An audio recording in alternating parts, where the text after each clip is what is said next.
Hey folks, I have two goals for the Take Fives that I send out monthly. One goal is to help maybe share instruction, things that we've learned from our experiences, things that we've learned positively, or areas that we've messed up in. And secondly, and really more importantly, I hope to give you encouragement as homeschoolers. Let's face it, some days are tough, some months are tough. And Satan is there to hammer us all that he can because he understands the power of home discipleship and the importance of home discipleship. And so for those who have maybe been discouraged in the last several years or maybe the last several months, I want to bring your attention to two portions of Scripture. Matthew 11:28 says, "Come to me, all who labor and are heavy laden, and I'll give you rest." Now, there's two groups there that need rest. The first group is those who are laboring, who are working. And let's face it, if you're homeschooling your kids, whether you have 1, 5, or 10, it really doesn't matter. You're working hard. I mean, you moms, it'd be much easier for you to go get a job at some corporation or some small business and send your kids off to the public school to be educated. You're laboring, you're working hard. And so you may get tired in that process. But secondly, it says those who are heavy laden, those who are burdened in the KJV.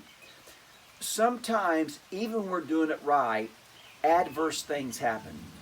Maybe a seed of rebellion gets into our home and it just brings total upheaval. Maybe there's sickness or a difficult pregnancy. And because of those things, we just get burdened down. So what do we do during those times and those seasons? Well, Hebrews chapter 4 says in verse 16, "Let us then with confidence draw near to the throne of grace, that we may receive mercy and find grace to help in the time of need." Now, all that sounds good, but let's face it, we see a lot of our failed attempts as homeschoolers. We see our sin as individuals, as parents, as husband and wife, and the last thing we have when we go before God is confidence, because all we see is our failures. But yet, what does the second half of that verse say? Those who need mercy and those who need grace. When do we need mercy? Well, it's usually when we messed up.